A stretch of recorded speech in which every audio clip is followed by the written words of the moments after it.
Hey friends, today's scary video is sponsored by a company who specializes in something equally frightening, the prospect of below the waistline grooming. Well, fear not, because thanks to the little happy elves over at manscaped.com, Christmas just came early. Isn't it just the worst when you can't decide on what gift to purchase for the man in your life? Well, why not get him something he'll actually use?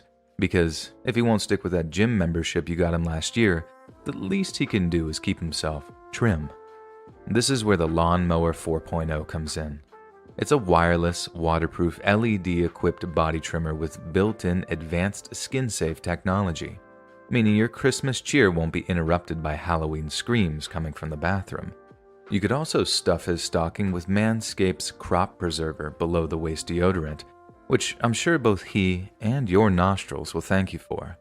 And speaking of nostrils, Manscaped has their brand new Weed Whacker nose and ear hair trimmer, which I can personally assure you is a godsend. It is these 360-degree rotary blades and the same skin-safe technology from the trimmer, so I can trim my nose hairs without having to worry about nicks or tugs. Manscaped has also just introduced the Refined Cologne, a light yet rugged fragrance that won't just make you smell good, it'll make you feel good knowing that the hypoallergenic ingredients are cruelty-free, dye-free, and paraben-free. Oh, and it's also 100% vegan, which, as any of our earth-loving friends will tell you, is a tough find.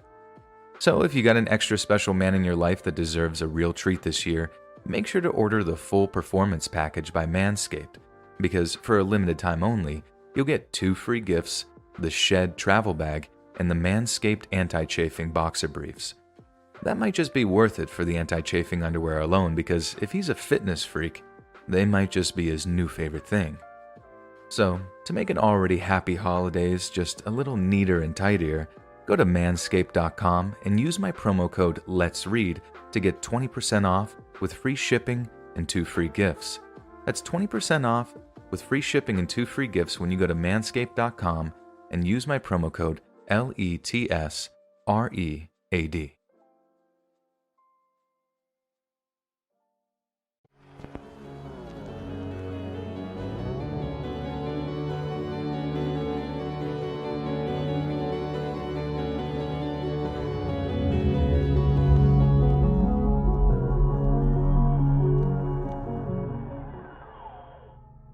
I've been a cop for just short of 10 years now and a homicide detective for 3. I've worked with some good cops and I've worked with some bad cops too. But there's only one guy I ever worked with who was a real blue blood. I understand that term gets thrown around a lot now, given the TV show of the same name, but in reality, there are very few of us who are born police. And no, I'm not talking about some unhealthy desire to boss folks around, although you can bet your butt I've seen a few of those. It was more like he was a natural investigator. He was cold, but curious, intelligent, but not egotistical about it. But above all, he was thorough. He would exhaust every single possibility until only one logical explanation remained: pure deduction. But every so often he pulled off a master stroke, and the way he got the ball over the line was his method of interrogation. I only got to see this firsthand one time, but my God, it was like watching an artist at work. I obviously don't think it's a good idea if I drop his name, so we'll just call him Blue Blood. And as much as I'll try to save you most of the details, because I'm not much of a true crime writer as some of you are here, here's the story of the one time I got to see Blue Blood being the box man. Just after Thanksgiving of 2001, a body turned up just outside of Mechanicsburg, PA, out near the White Rocks Trail, if any of you know the area.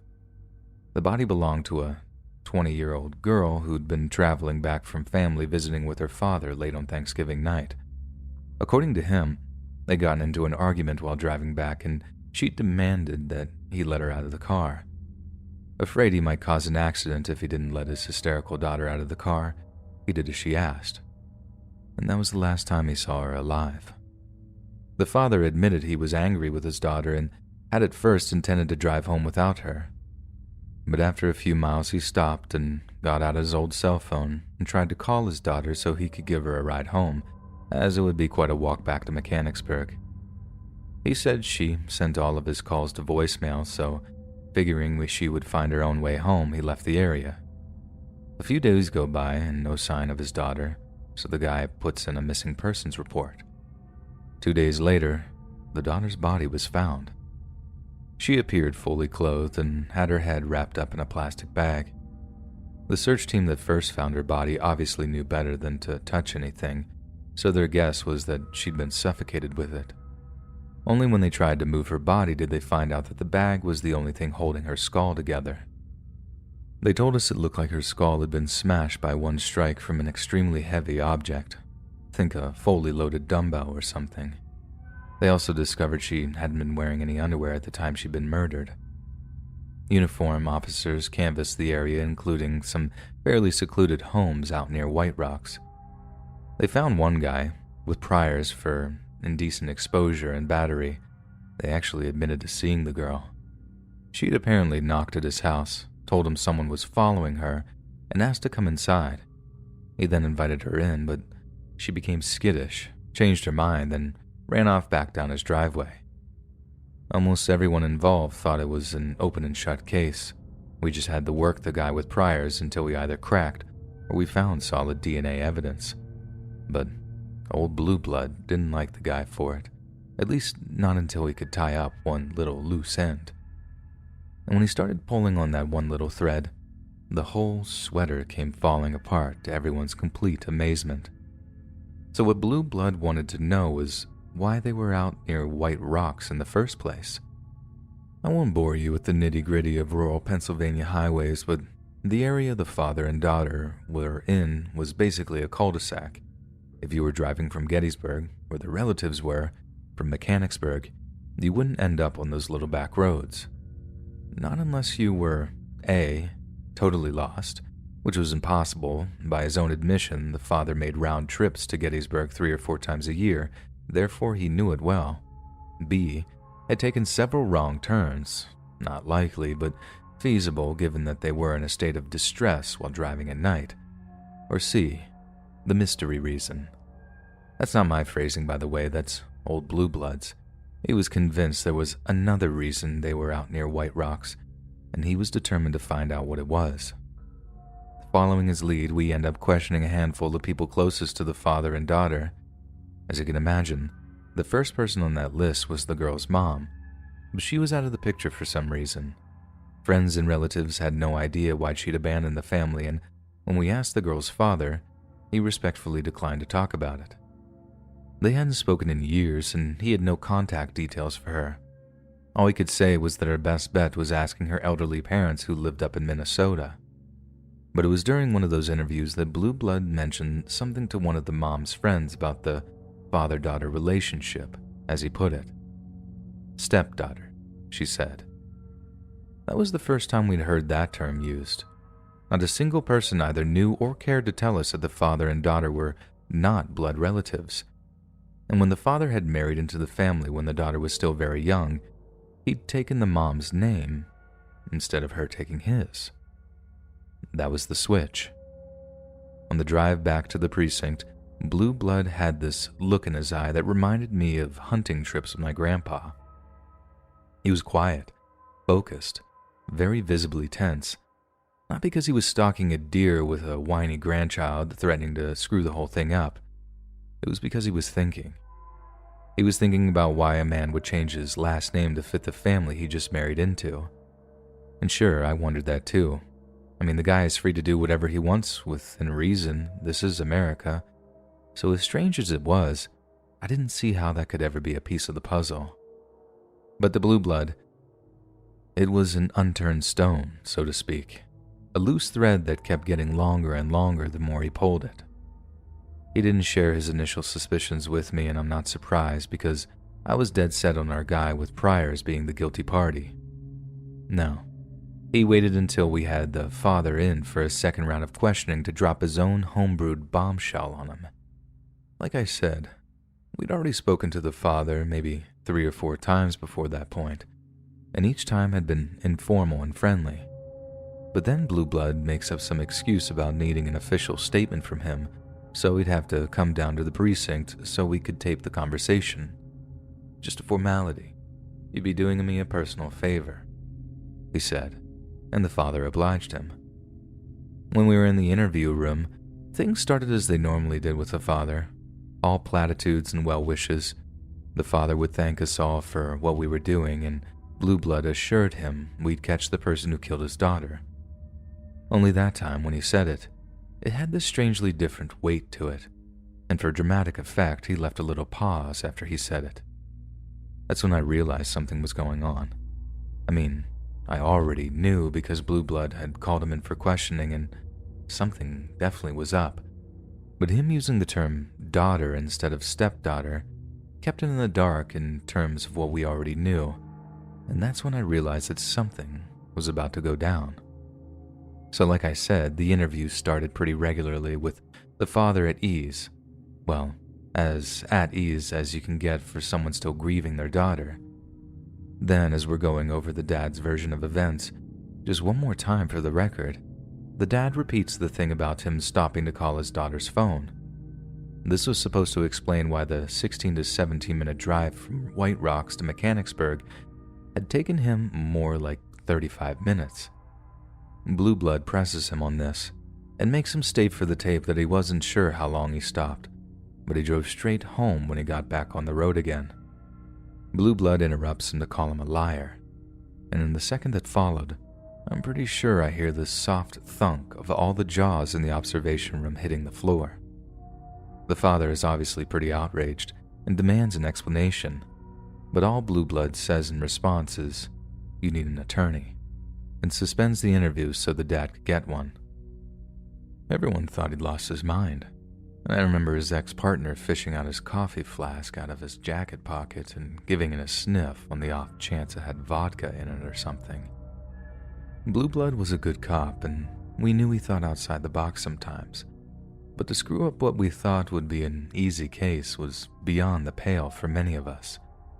If it was anyone else, the boss would have suspended the interview and switched up the questioning officer, but because it was Blue Blood, no one said nothing, and when the guy's attorney showed up, they just kept rolling the tape. Obviously, because of the implication that the father had lied to us, I'm pretty sure Blue Blood was about to accuse him of having some kind of involvement in his daughter's murder. But the angle he took when the interview recommenced honestly had me questioning reality. Blue Blood basically started listing off all the guys that the daughter had been involved with over the past few years. He said he pulled a whole bunch of raunchy messages from a laptop that they confiscated from her after going through her AOL Instant Messenger.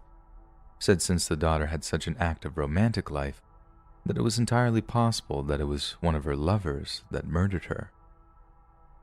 Blue Blood then implied that the father somehow knew this was the case and was wondering why he hadn't mentioned any of the daughter's partners. But there was just one problem with this from where I was standing. It was all complete nonsense. He hadn't pulled anything like inappropriate messages from the girl's laptop, and aside from a few clues into the conversations that seemed to show some sort of rocky father-daughter relationship, it was completely clean. I thought the gravy had slid off Blue Blood's biscuit, I really did. I kept the faith when he'd accused the dad of lying, and he could just smell a lie sometimes. But coming at the case from a completely different angle now, there was an attorney in the room. It certainly didn't feel like we were singing from the same hymn sheet anymore, if you catch my drift. But there he was, just making stuff up about hookups with Taylors and Chads, how Bryce liked to drink and Tommy's teachers said he had a violent streak, just lighting up the dad with a barrage of just complete fiction. And although he wasn't saying anything on the advice of his attorney, you could see something twisting up inside of him, but I'd never have guessed in a million years what that thing was. Because out of nowhere, the dad's demeanor totally changes, and he goes from confused and mad to just furious. Furious like he was about to leap across this table because Blue Blood's words had just triggered something inside of him. She was not seeing anyone. The guy screamed it out so loud even his attorney jumped, and like I said, I was getting ready to put him in a chokehold if he decided to lunge for Blue Blood. But he didn't, and as soon as he opened his mouth, Blue Blood shut up and didn't talk again until there's a seriously uncomfortable silence hanging in the air. I can't remember what he said next, not word for word. He was way smarter than me and had the gift of gab, as they call it, but he basically said, "No, she wasn't seeing anyone. And you know that for certain, don't you, Mr. Ross?" When Blue Blood used this guy's premarital name, the father's face changed completely.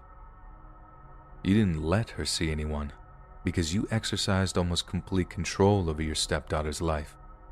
Your possessiveness had you initiate a relationship with your adult stepdaughter, and for a while, she went along with it. But she'd been looking at colleges, hadn't she? You were afraid you were going to lose her, and that was something you couldn't let happen. You couldn't bear for anyone to think that she wasn't yours. That's why you changed your name, isn't it? You couldn't stand for anyone to think that she wasn't really yours. Your wife wouldn't change her name, not after her first marriage went so horribly wrong, and nothing would convince her. So you changed your name." As Blue Blood kept poking and prodding him, the father looked like he was about to explode. He turned beet red, was shaking like a leaf, and just when his attorney was about to step in to shut Blue Blood up, he erupted. "She was mine. She was always mine. And now she'll be mine forever." Blue Blood left another awkward silence on the tape, then concluded the interview. The father never made a full confession, but shifting the focus to him enabled us to get a whole bunch more incriminating evidence, enough to put him away for 50 years. I thought it might be a huge story in southern Pennsylvania at the time, but I guess the massive post-9/11 news cycle kept it from taking up too many column inches. I didn't find that too surprising, to be honest.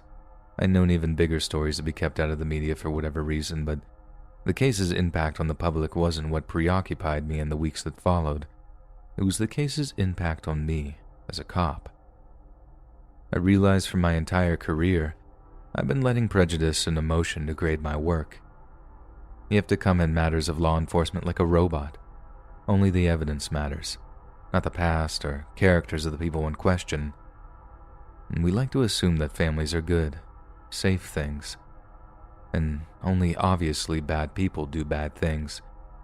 But that's one of the first illusions that's shattered when you become a homicide detective. After that, you just don't quite see the world in the same way.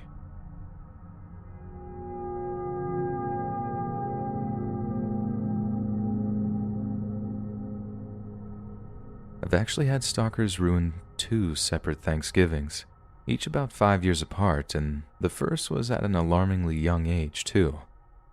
I was 13 while he was 12, and we had math class together. Pretty much everyone knew he had this huge crush on me, which wouldn't have been a problem on its own, but this kid was also the biggest perv I've ever met in my life. I know that's quite a bold claim for a 12-year-old, but it was a huge problem at our school for a while. He used to try to look up girls' shorts or grab them in the hallway. He once got caught sneaking into the girls' locker room with one of those old-style flip phones with a camera, too, and I had no idea how he managed to get away with just a few weeks' suspension over it.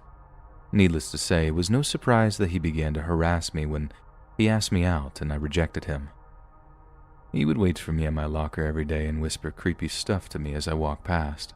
Stuff I definitely wouldn't be able to type up word for word because it'd 100% get this taken down. He then started following me to class. I have no idea how, but he worked out exactly what my timetable was, so he was able to basically just track me around school.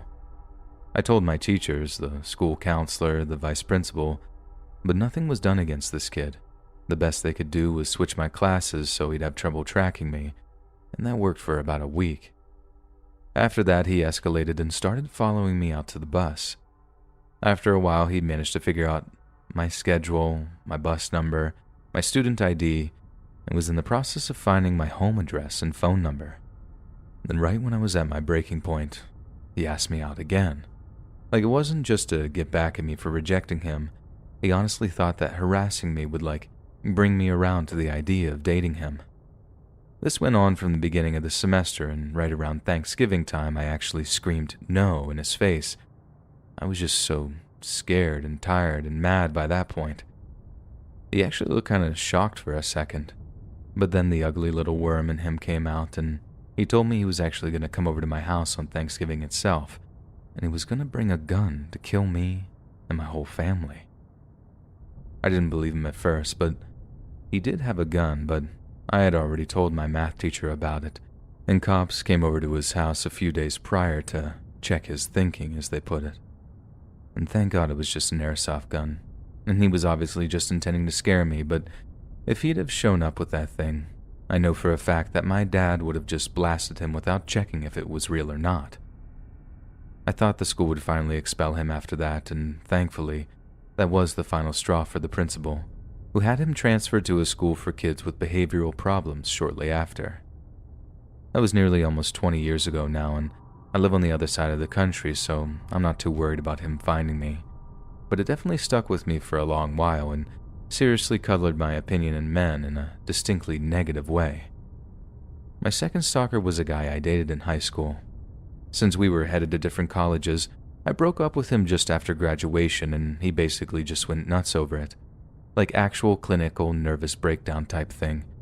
I think that was just leftover stress from the SATs, or how I sort of started to compartmentalize it at first.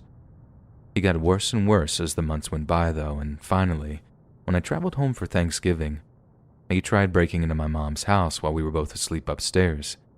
He stalked me almost everywhere I went, and until I could put together some actual evidence of what he was doing, the cops couldn't do a freaking thing.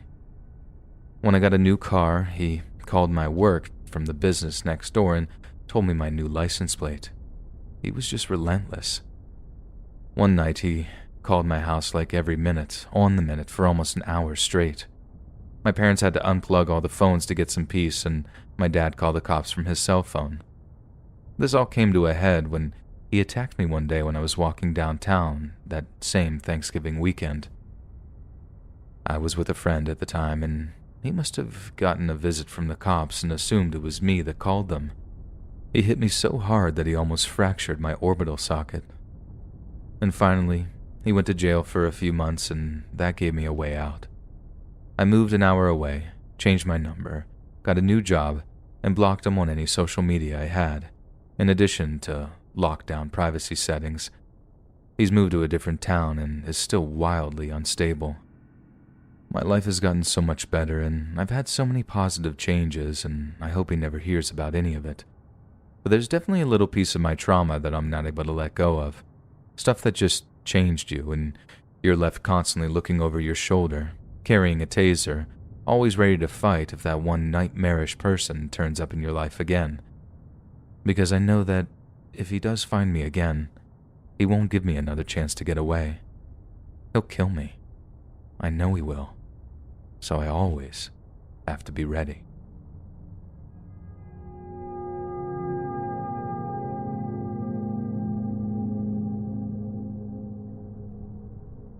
I'm a nurse, and a few years back I had to work rotation in the burn unit around Thanksgiving.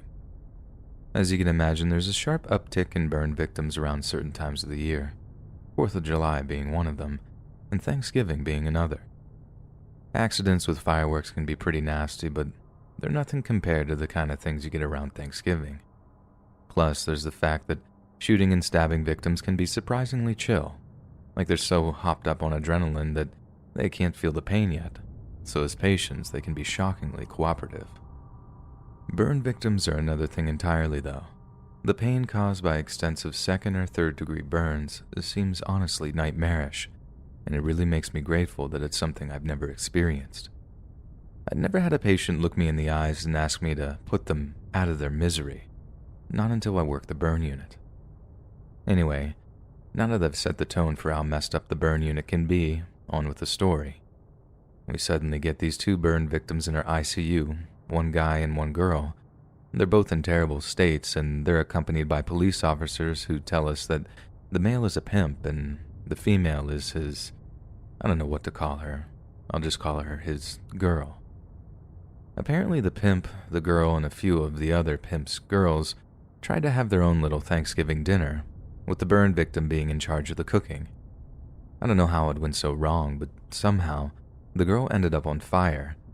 But instead of stopping, dropping, and rolling, as I'm pretty sure we're all taught to do, she decided to give her pimp, the same guy who'd set her on fire, this big old bear hug so that he caught fire too. I heard that from another nurse at first, and no offense to her, but I didn't believe a word of it. But then, I hear this one cop basically confirm the story to the presiding consultant, saying that 3 witnesses from the scene all corroborated it, and this was after having been separated. I guess the guy must have just pushed her too far, and when he set her alight, she must have just thought, if I'm going down, I'm taking you with me. This might sound unprofessional of me, but when I heard the girl coded but the pimp survived, this little thought flashed through my mind like, God took the wrong person tonight. It was a real shame, but I don't think she stood a chance, not when we found out she had inhalation burns anyway. Once your lungs are extensively damaged from something like that, either from breathing in flame or toxic smoke, you're pretty much screwed. The pimp, on the other hand, had extremely serious burns to his front torso, face, and arms, but it looked like he was going to pull through. And so much so for natural justice, huh? Well, don't speak or think too soon, because that weasel ended up suffering for what he did. Just not in the way you might think. Obviously, we had to keep the guy in for like a week afterward, all under police guard while being handcuffed to the bed. And the way he looked at me the one time I changed his bandages made my skin crawl. I wasn't there for this, I just heard about it, but one night, the night shift crew hears a bunch of screaming coming from the pimp's room.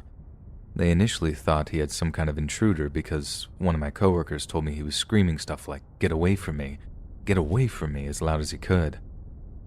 Knowing he was a criminal, they're about halfway ready to call the cops when they burst into his room and find no one there. Only the guy is still screaming, get out of here, she's gonna kill me, get her off of me, help. I remember interjecting and being like, nightmare, huh?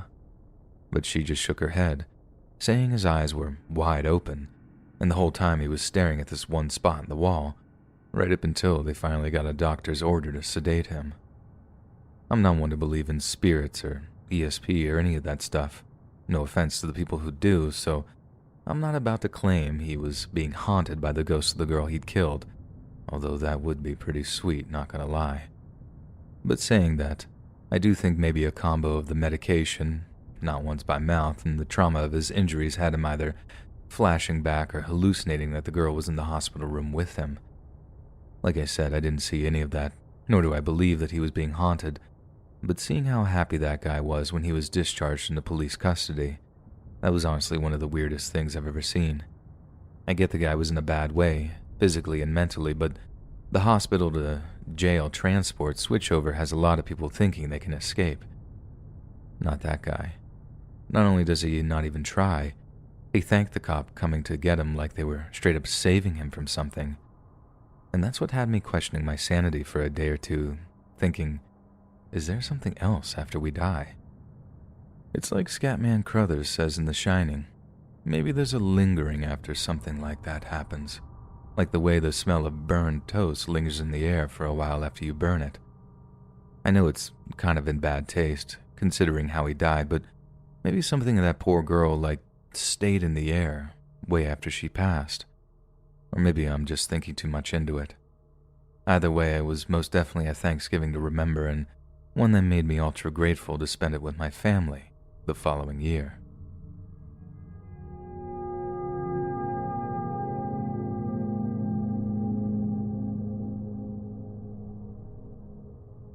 One Thanksgiving when I was a kid, my drunk uncle spilt hot gravy on my sister.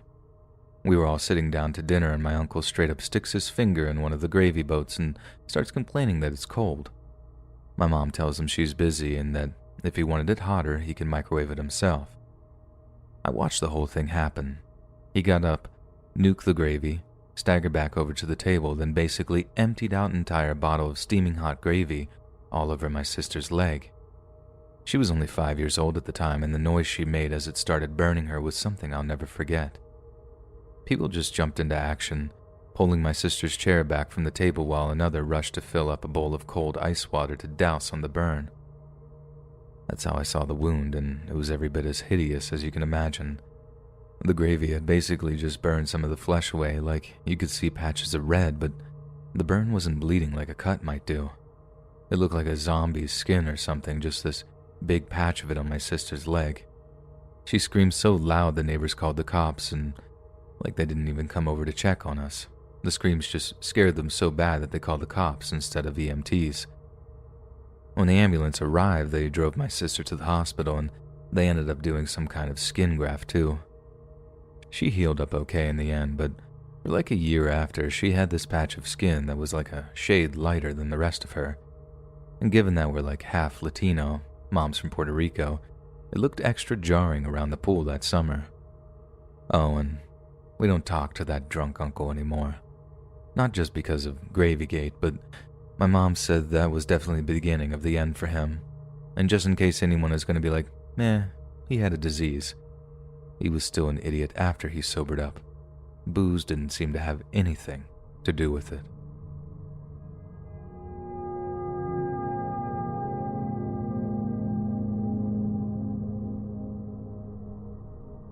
This might seem kind of tame compared to some of the other stories here, but this is literally one of the most traumatic and terrifying memories of my childhood, and it just so happened to have taken place on Thanksgiving. I remember me and my little brother were upstairs playing in our room while all our relatives were catching up downstairs. Dinner was said to be ready any minute, and we were starving. So, as we're sitting playing Hot Wheels and we get the call that dinner is ready, we just about bolted out of our room and headed for the stairs. My brother was in front of me, but as he started to descend the stairs, I remember his legs just giving out from under him. I remember him reaching up to grab the banister, but it was no good. He tumbled all the way to the bottom, literally just rolling all the way. I think it was so noisy that my parents had come running out of the TV room before he even hit the bottom, and I have this really vivid memory of when he was finally lying still. His eyes were wide open, just this terrified stare in them, and there was this little trickle of blood running out of his ear and down his face. Obviously, everyone went into a blind panic, calling 911, asking what happened, trying to wake my brother up as I sat on the stairs and cried. I say cried. It was probably more like wailing, because I swear to God, I thought my big brother had died right there in front of me. Thankfully, he was fine. He just knocked himself out and damaged something in his ear on the way down, but when they kept him in the hospital overnight, I was so scared he was done for. It was that look in his eyes, that sort of half-scared, half-vacant look. I'd never seen anyone get knocked out like that before, and as anyone will tell you, it's pretty scary the first time you see it. And then imagine like you're 4 or 5 and it's your big brother getting slept by a staircase. The moral of the story: don't stand up too fast if you've been sitting down for a while, and if you do, stay away from old wooden staircases.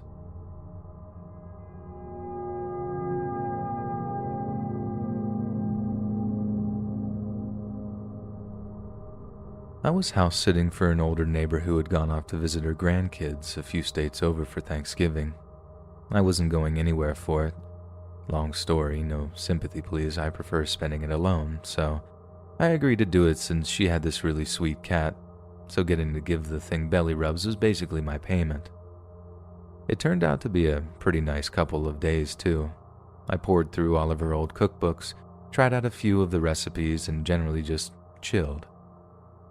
But one night was pretty intense because I thought my good deed might have ended in me losing my life. So, on Thanksgiving night, I was just relaxing on the couch with the cat when I must have just dozed off, because the next thing I know, I'm waking up to the cat going crazy and yelling at one of the back rooms. I started smiling to myself at first because I'd never before seen a cat be so aggressive and asking to be fed. So I get up, head over to the kitchen, and that's when I start hearing voices in the back of the house. I'm already pretty on edge, since the neighborhood we lived in wasn't exactly the best in terms of crime states, and this is basically prime time for petty thieves. If they'd seen my neighbor's car wasn't there, they might just think the whole place was empty and not even double check, in which case if I happened to startle some armed intruder, that could be the end of me. All the rental properties are laid out the same. You walk in the front door and you're in the living room with the attached kitchen, which was separated by a kitchen counter. Off to the side, you go into the hallway and you have 2 bedrooms on either side with a bathroom or a laundry room at the end of the hallway of the house. So I grabbed a knife out of the holder on the counter, pulled my phone out to start dialing 911, then started creeping down the hallway to where I could hear the voices. As I get closer, I hear one of the people freaking out in a whispered voice, which obviously had me even more scared because it meant that they were in a volatile state. I could barely make out what they were saying since they were behind a closed door in one of the bedrooms, but I remember the moment I realized that the voice sounded like it belonged to someone real young, and it sounded like they were holding back sobs. This whole new instinct took over. I flung the door open and flipped on the light, more to see if anyone was hurt or needed help by that time. Then, I'm suddenly greeted by the sight of 2 kids in the room, middle school kids who went to school across the street. It turns out they were in the process of robbing the place when I showed up, and they didn't want to go to jail. They thought that they'd be able to sneak away when I went to the bathroom or something, but chickened out because they didn't want to risk getting caught. They sat in that room for hours until nightfall so they could sneak out. It made me kind of sad, though. They were kids and their life is going to be a lot more difficult now just because they wanted to be thugs. Still, it scared me a lot, though, and it gave me a whole new meaning to Thanksgiving for me, giving thanks that no one got hurt that night.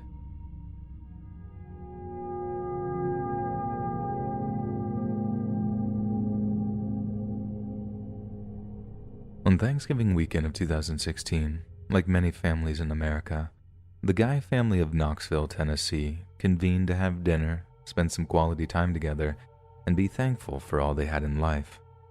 61-year-old Joel Michael Guy Sr. made his living as a pipeline engineer while his 55-year-old wife Lisa worked as a human resources admin over in Oak Ridge. Their 28-year-old son Joel Jr. had attended Hahnville High School and had later graduated from Louisiana School for Math, Science, and the Arts in 2006.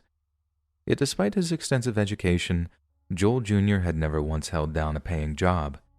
Instead, he had bounced from college to college, directionless and indecisive, with vague aspirations of being a plastic surgeon. In November of 2016, the Guys had recently sold their Knoxville property and had plans to retire to neighboring Sirgowinsville. Thanksgiving weekend of that year would be the final time the Guys held a family event at their Golden View Lane home, and as you can imagine, this gave the occasion a certain weight to it.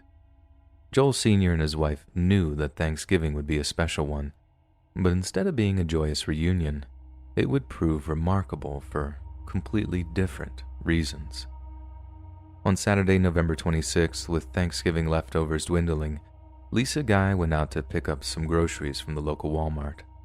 Joel Sr. was in her room on the home's second floor, one they used as a kind of exercise room containing a Bowflex, an elliptical, and a few free weights. We can assume he was up there trying to burn off the excess calories that came from double heapings of turkey or pumpkin pie. But what's clear is that the Guys' Thanksgiving weekend was about to be cut short. All of a sudden, the door to the exercise room swung open. In the threshold stood Joel Jr. with a terrifying look of intensity in his eyes, and in his hand, he held a knife. I can only imagine Joel Sr.'s terror as his only son lunged at him, thrusting wildly as he plunged the blade in and out of his father's chest. And although we can't be sure of what his last words would have been, a good guess would be, why? Once his father was dead, Joel Jr. cut the clothes from his father's lifeless body, then arranged them in a pile nearby. Then, when he was done, he simply walked downstairs, sat in the TV room, and waited for his mother to come home.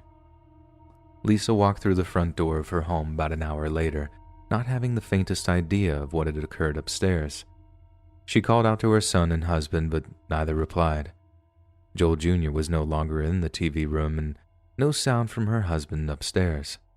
It appears as if both father and son had departed the residence for some reason, yet both of their cars were still parked in the driveway. Confused but not alarmed, Lisa Guy began to walk upstairs to see if her husband had finished working out. It would be her final act on this earth. When she got to the top of the stairs, Her son thrust a knife so deeply into her rib cage that it actually severed several of the bones. Joel Jr. then stabbed her again and again until his mother finally lay still on the carpet beneath him, blood pooling and oozing from the multitude of wounds. Then, just as he'd done with his father, Joel Jr. cut the clothes from his mother's body before her body was placed next to his in the exercise room. It was then that Joel Jr. began the extensive mutilation of his own parents. Joel Jr. took one of the knives in hand and began to cut off his father's hands at the wrists. Once they were severed, he tossed them into the pile of shredded clothes. Joel Jr. then attempted to decapitate his mother, but according to the coroner's report, this was done in a particularly horrifying fashion. You see, the knives that Joel Jr. was using were fantastic at cutting through flesh, but not so great at cutting through thick bone. As a result, it appears that Joel sliced through a huge section of his mother's neck and then proceeded to tear it from its moorings with force. Joel then picked the severed head up, took it downstairs into the kitchen, and began to boil it in a large pot of water. Joel then walked back upstairs to continue the dismemberment. He cut off his parents' limbs, then placed each of their disarticulated body parts into a series of large chemical drums that he'd filled with industrial-strength cleaning chemicals. Yet before he did this, he made sure to partially disembowel each of his parents, which would allow the corrosive chemicals into their abdominal cavities and aid in the rate of decomposition. It's at this point that we realize that this was no spur-of-the-moment crime of passion. Joel Jr. had obviously been reading a great deal about how to quickly and effectively dispose of dead bodies, and given he'd gathered the materials to do so, he'd obviously been planning to kill his parents for quite some time. Yet as much as Joel had taken the time to research his bloody endeavor, he would come to make a grave, singular error. During the attack on his father, Joel Jr.'s hand had slipped on the blade, resulting in a deep cut to his left thumb. At around 3:30 p.m. on the day of the murder, Joel was spotted in the first aid section of the nearby Walmart, buying a variety of medical supplies, as well as some isopropyl alcohol and hydrogen peroxide, which he presumably planned to use to hide the evidence of his crimes. The following day, Joel Jr. went back to his home in Baton Rouge, Louisiana, visiting a student medical clinic there to have the wound to his thumb examined. Both trips would ultimately be used against Joel in a court of law, and it seems that no matter how much planning and research he'd done, his was far from the perfect murder. A few days after she was killed, Lisa Guy failed to show up to her shift at Jacobs Engineering. Her supervisor recognized this as extremely out of character, and when she was unable to contact her at home, called 911 to report Lisa as missing. Long after the 911 call was made, Knox County officers Stephen Ballard and Jeremy McCord pulled up outside 11434 Golden View Lane. The home appeared to be deserted, and there was even a sold sign on the front lawn, but officers noted that there was no real estate lock on the front door. With the officers' curiosity piqued, they walked around to the rear of the home to discover that the back door's handle had been removed, and it appeared that someone then attached it to the front door's handle, possibly in an attempt to render both impassable. The officers then attempted to peer through a window at the front of the house and discovered something strange. The glass, which should have been chilly to the touch, was actually warm. Everyone likes to be cozy during cold winters, but it was so hot and humid in the Guy family home that if anyone was still inside, they'd be horribly uncomfortable. Some of you might be able to guess why Joel Jr. might have cranked up the thermostat before fleeing to Louisiana. But for those of you that can't, part of his research had told Joel that turning up the home's central heating would aid in the decomposition of his parents' dead bodies. And needless to say, when one of the officers began to detect a very distinct odor coming from inside of the house, he knew something foul had occurred. The first thing the officers saw upon gaining entry to the home were money, a sledgehammer, and some firearms laid out on a table. It was only after entering the kitchen that they realized that something was gently simmering on the stove, and upon approaching it, they discovered Lisa Guy's head, bloated and swollen from having spent 2 days in the huge pot. They then discovered Joel Guy Sr.'s dismembered hands on the floor by looking down a hallway, with a further search revealing the corpse-filled chemical drums in an upstairs bathroom. Investigators also found sewer line cleaner, a bag of baking soda, liquid fire brand drain cleaner, muriatic acid, drain opener, lye, food-grade hydrogen peroxide, bleach, and a bleach sprayer, all of which made up the cocktail of chemicals which now ate away at the couple's remains. Investigators also discovered a note in an open suitcase that depicted the name and Louisiana address of an Ace hardware store, along with a notation about sewer line cleaner.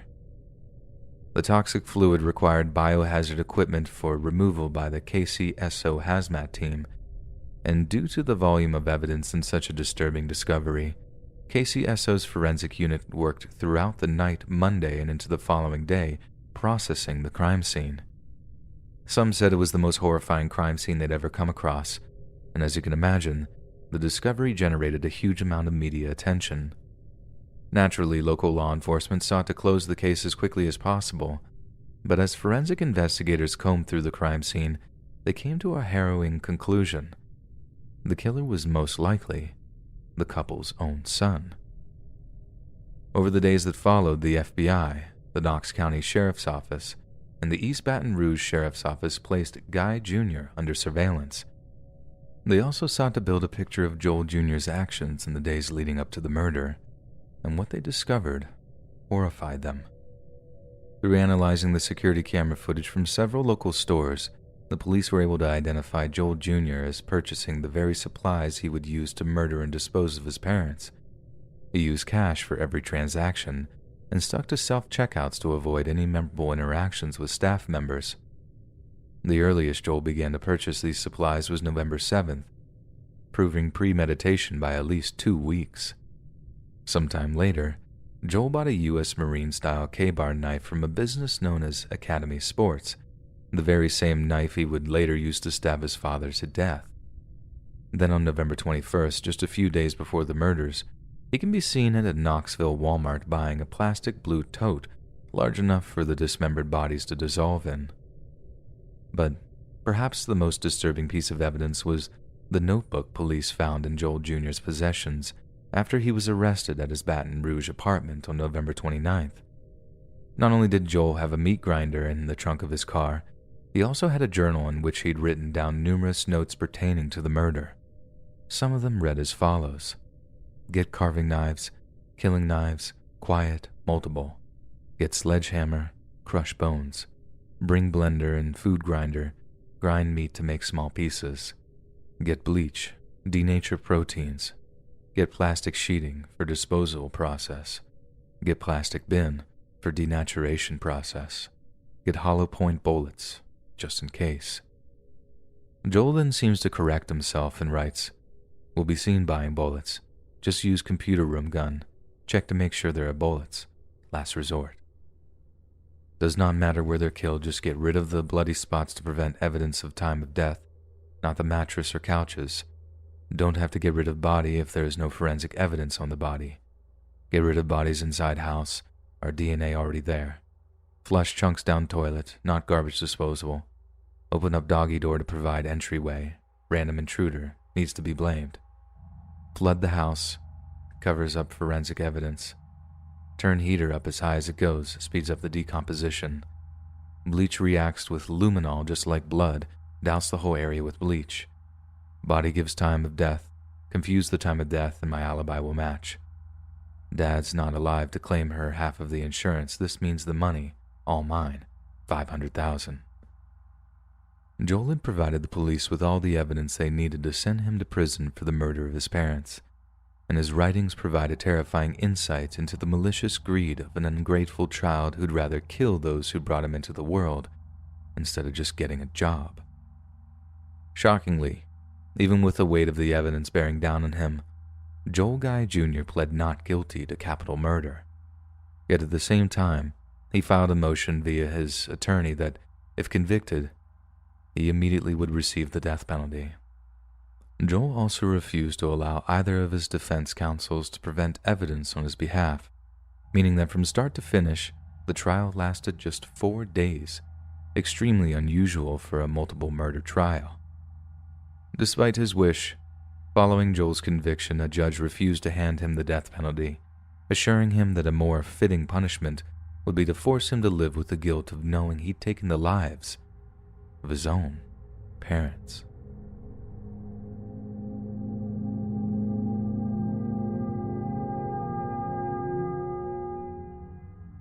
"11 years ago, back when I was just 17 years old, we went to visit some out-of-state relatives for Thanksgiving.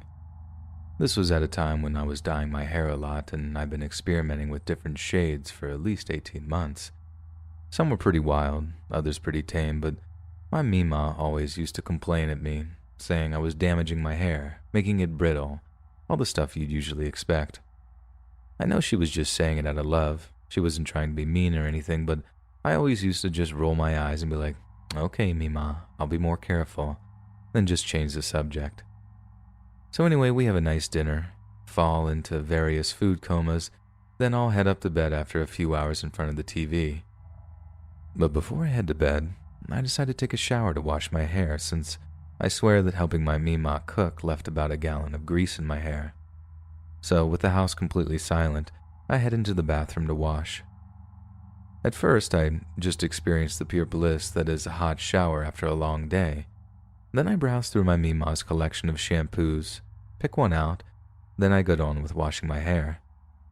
At some point, I ran my fingers through my hair, only to find the action met with a little resistance. Not entirely unusual.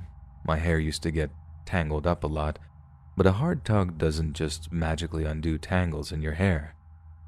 I cleared the water from my eyes, looked down, just to see this huge clump of my purple hair between my fingers. Obviously, I'm concerned at this, but I'm not freaking out. Not until I carry on washing my hair and yet another huge clump comes out. At that point, I'm panicking and I just start wildly tugging at the rest of my hair to see if it's just as brittle or damaged as the other clumps. I can't even really describe the horror I felt when almost all of my hair just seemed to fall out of my scalp in a matter of minutes. It didn't hurt or anything, but don't let that fool you. The emotional pain was more than enough to make up for the lack of physical. I remember being in my blind panic, stepping out of the shower and looking in the mirror. Apart from a few loose strands, I was completely and utterly bald. I barely recognized myself. I felt actually physically sick, and by the time I felt like my soul had come back to my body, I just let out this long scream. Half my family came bursting into the bathroom in the seconds that followed, each of them shouting a mixed bag of, "What's wrong? What happened? Are you okay? What did you do to your hair?" I just cried for like an hour straight, shaking and wailing and just totally unable to compute what had happened. It was honestly like a living nightmare, and when I realized it was probably an indication that I was in poor health, I became convinced that I was dying. I was so depressed that my mom had to basically drag me into the shower, force feed me tea hose, then take me down to the doctor's office to get me checked over. We found out what the issue was, and although it wasn't life-threatening, it took me literally months to come out of what was the darkest and most crushing depression of my life. An acute, sudden autoimmune reaction, the doctor said. Pretty much overnight alopecia. Well, not so much overnight.